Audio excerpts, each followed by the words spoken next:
Bienvenue sur Parlons de votre mental, le rendez-vous pour venir booster vos ressources psychologiques et votre mindset en écoutant des invités inspirants chaque semaine. Vous souhaitez être performant dans vos réalisations personnelles, professionnelles, tout en étant bien dans vos baskets? Nos invités de la saison 3 nous partageront comment ils font pour développer leur confiance en eux, leur motivation au quotidien, leurs méthodes pour gérer les échecs, la pression, le stress. Ils témoignent sur leur capacité de résilience et leur détermination pour toujours aller plus loin, plus haut, en restant positif. Abonnez-vous, ce podcast va devenir votre vitamine pour vous doper vous aussi à vous dépasser pour réaliser vos rêves. Et si nous découvrions notre invité du jour? Bonne écoute à toutes et à tous.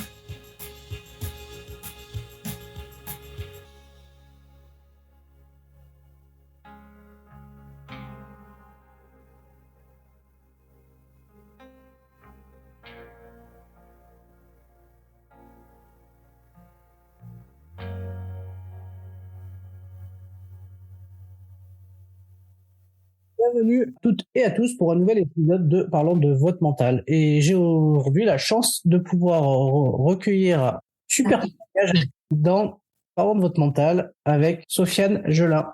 Bonjour. Bonjour Sofiane, comment tu vas? Ça va, tranquille et vous? Bah écoute, impeccable. Après avoir passé deux conférences de presse à Hexagone MMA et à la Fédé de boxe aujourd'hui, bah écoute, je suis content de te retrouver. On finit la beauté. On finit en beauté cette journée. Pareil, avec une interview d'un combattant, donc c'est chouette. Ah, merci. Est-ce que tu peux te présenter un petit peu, Sofiane? Comment t'es arrivé à être tête de haut niveau aujourd'hui? Je me présente, je m'appelle Sofiane Gelin. J'habite à Villefranche, c'est une ville à côté de Lyon, à 20 minutes de Lyon. Et j'ai commencé les sports combat et les arts martiaux quand j'étais tout petit, j'avais l'âge de 6 ans. J'ai commencé par du sanda, du karaté, et après toute ma jeunesse, j'ai fait des arts martiaux.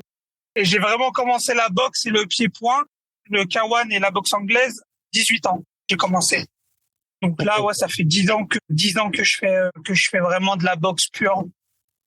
Comme quoi, on peut commencer tardivement et puis arriver à être, et avec le travail, ça fait 10 ans du coup. 10 ans, c'est l'expertise, hein? 10 ans de travail. Ouais, c'est ça. Ouais, c'est ça. Ok. Alors, si t'es ok, j'aime bien faire un petit warm-up dans le podcast. Et ce warm-up, il consiste répondre aux questions d'un petit portrait chinois. Et ensuite, on abordera un petit peu la thématique du mental. Parce que le mental, c'est quelque chose qui fait la différence, souvent à haut niveau. Parce que à qualité physique égale et qualité technique, c'est souvent celui qui a le plus de détermination et qui fait le plus preuve de mental qui souvent remporte la victoire. Donc, si t'es ok, on peut faire ça. Oui, je suis ok, oui.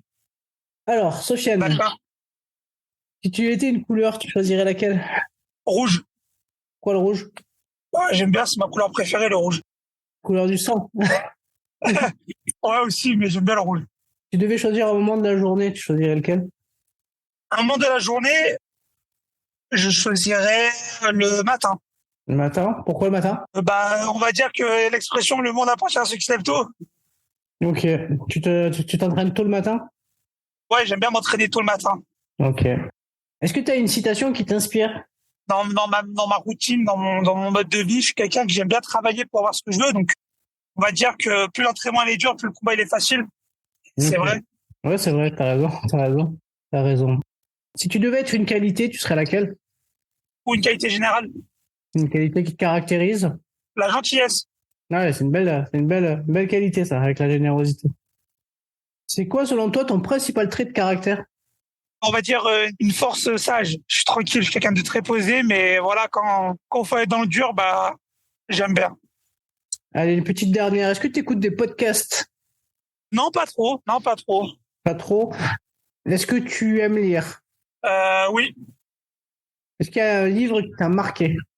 Je lis pas trop des livres, mais j'aime bien lire tout ce qui est magazine de sport, les documentaires sur la nutrition. Ok, du coup, tu te formes en même temps que tu lis avec des magazines spécialisés? Ouais, je disais, tu te formes du coup en même temps que tu lis par le biais de magazines spécialisés, c'est ça? Ouais, c'est ça. Ouais, je m'informe, c'est important. De toute façon, on sait jamais tout, et j'aime bien voir plusieurs études sur plusieurs mêmes cas différents. Comme ça, je vois les avis de plusieurs personnes, par exemple sur la diète, sur le mode d'entraînement et tout. Et c'est intéressant pour moi aussi. Ouais, effectivement. T'es ton propre, t'es t'es ton propre ingénieur finalement. Ouais, c'est ça. Merci pour ce petit portrait chinois. On va parler un peu de ton mental. Si tu devais, avant même de le définir, ce mot mental, si tu devais nous parler un petit peu de ton parcours, de quoi tu es le plus satisfait à ce jour? On va dire, je suis satisfait parce que, en gros, j'ai jamais arrêté, j'ai jamais abandonné. Malgré tout ce que j'ai vécu, tout ce que j'ai eu, j'ai jamais baissé les bras. J'ai eu des phases comme tout combattant, de relâchement, de doute, mais j'ai jamais arrêté, en fait. Donc, je suis plutôt satisfait par rapport à ça parce que il y a 10 ans en arrière, j'aurais jamais imaginé que je serais là à devenir professionnel ou quoi. Plutôt content de ça. Donc, du coup, si je te dis la phrase rendre possible l'impossible, finalement, elle fait écho à ton parcours? Ouais, voilà, c'est ça. On va parler de ton mental. Si tu dois te définir ce mot, le mot mental, tu le définis comment, toi? Pour moi, le mental, ça s'entraîne, en fait. Pour moi, après de connaissances personnelles, je pense que le mental, ça s'entraîne. Plus on s'entraîne dur, plus on entraîne notre mental pour le jour J, pour le jour du fight, ou pour n'importe quelle échéance, pour n'importe quel sportif. Après, il y a des gens qui sont innés, qui ont un mental plus dur que d'autres. Mais ça veut pas dire qu'une personne n'a pas de mental ou qui a un mental faible, qui n'aura pas un gros mental de champion avec à l'avenir. Et aussi, je pense que la vie de tous les jours, notre mode de vie, notre routine, fait en sorte qu'on a un mental oui ou non. Du coup, elle consiste en quoi, ta préparation mentale à toi? Moi, après, je fais pas vraiment de préparation mentale. C'est juste qu'avec tout ce qui m'est arrivé dans ma vie, on va dire, avec les galères que j'ai eues, les soucis que j'ai eus à droite à gauche, je pense que mentalement, je suis arrivé à un niveau, en fait, où rien peut m'arrêter. Donc, du coup, c'est les expériences de la vie qui ont construit ta détermination, Ouais, voilà, c'est ça. ta vie d'aller de l'avant systématiquement, quoi. Ouais, voilà, c'est ça. C'est tout ce qui m'est arrivé dans la vie, dans mon quotidien, qui fait que, je suis l'homme d'aujourd'hui, en fait. Et du coup, t'as eu de nombreuses galères, du coup, parce que Oui, là, cette année, j'ai cumulé 4 grosses blessures. J'ai trouvé du travail. J'ai eu des soucis. Je me suis fait licencier de plusieurs jobs. J'ai galéré à m'entraîner dans des clubs parce que dans mon ancien club ça allait plus avec mon coach, donc j'ai changé de club. J'ai eu des problèmes de santé. J'ai ma famille qui avait des problèmes de santé, mes parents. Donc voilà, c'est dur de rester focus et de rester concentré sur sa carrière quand tout le côté va pas, en fait.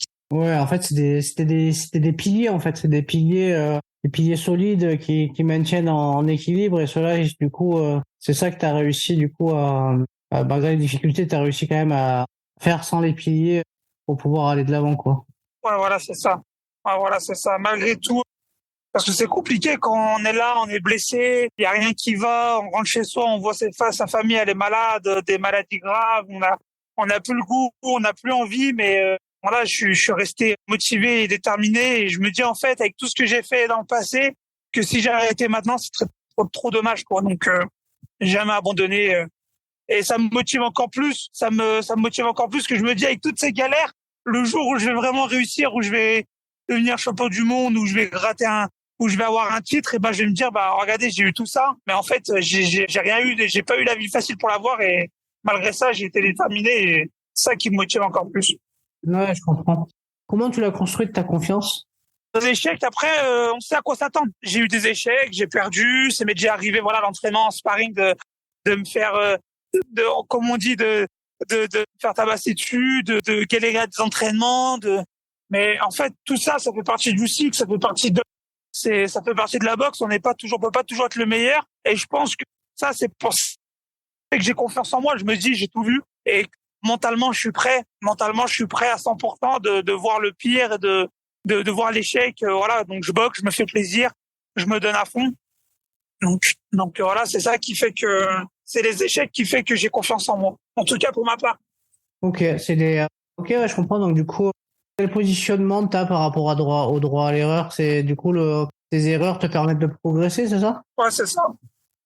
Et une question que j'ai envie de te poser, c'est comment tu fais pour garder confiance quand tu échoues? Parce que je me dis que, en fait, ça n'existe pas un combattant qui a jamais échoué. Je me dis, en fait, c'est ça, c'est le processus, faut échouer pour réussir.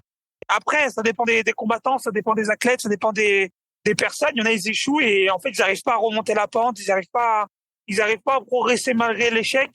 Et moi, non, j'essaye de justement de chaque échec, de chaque fois où j'échoue, de me dire, de prendre une leçon et de me dire, bah écoutez, j'ai échoué par rapport à ça, j'ai échoué par rapport à ça, j'ai eu cet échec. Dans l'avenir, faut que j'évite de refaire cette erreur. Et c'est comme ça qu'on essaie de petit à petit de gravir les échelons et de réussir à pas échouer à l'avenir. Comment tu te situes par rapport au regard des autres? Bah après, je fais pas trop gaffe au regard des autres. On va dire, voilà, je boxe, je me fais plaisir.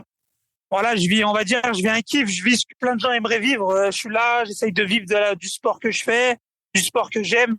Voilà, on va dire, je suis content, je fais pas gaffe au regard des autres. En tout cas, malgré toutes les galères, tu as l'esprit à rester positif, j'ai l'impression. Ouais. Ça a été dur, mais bon, il faut.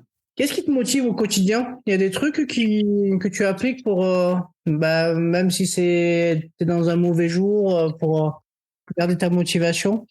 Non, pas forcément. On veut pas être toujours, mais je pense qu'il faut avoir une routine. Même si des fois j'avais pas envie ou des fois je suis pas bien, bah, faut que j'aille à l'entraînement.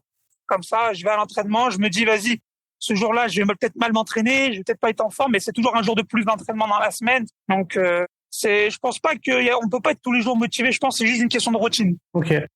Donc, de sérieux. Ouais, du coup, en fait, il faut avoir, la question que je pose souvent, c'est du coup, tu penses qu'il faut avoir un plan, du coup, pour réussir. C'est ça la routine, le plan? Ouais, c'est ça. Ouais. Faut avoir un plan, faut avoir des objectifs. Ça sert à rien de baser des objectifs trop parce que si aujourd'hui je me dis, vas-y, je vais être champion du monde dans la plus grosse organisation, bah, je vais pas y arriver parce que c'est trop loin. Faut avoir des objectifs, étape par étape. Bon, bah, j'ai ce gars-là à boxer, je le batte. Bon, première étape réussie. Bon, bah, la prochaine étape, voilà, je vise ça. Bon, bah, étape réussie. Et ainsi de suite. Des paliers, quoi. Ok, donc ça fonctionne par palier jusqu'à aller vers l'objectif, quoi. Voilà, c'est ça. On va parler de la gestion des émotions. Est-ce que tu as déjà connu la pression ou le stress? Et si oui, comment tu fais pour la gérer? J'ai pas trop eu de sensation de stress. J'ai pas trop de souvenirs quand je monte sur le ring, quand je boxe, je suis content. Justement, je suis content parce que voilà, je vais boxer devant du monde, je vais montrer aux gens ce que je sais faire, toute ma prépa, à quoi elle a servi. J'ai plus le stress, on va dire, l'appréhension de la défaite, de me dire de perdre parce que quand on fait 1 mois, 2 mois de prépa, on sacrifie tout, on sacrifie sa vie et on se dit bah voilà, en 9 minutes, d'un coup, on va perdre. Alors voilà, c'est toujours pour tout combattant, je pense, c'est ça le stress. Après non, j'ai pas forcément de routine, de méthode pour ne pas stresser. Je monte sur le ring, je me fais plaisir. Voilà, je fais ma vie, je vais boxer et voilà. Je stresse pas forcément, j'ai pas forcément un stress ou quelque chose à gérer le jour du combat.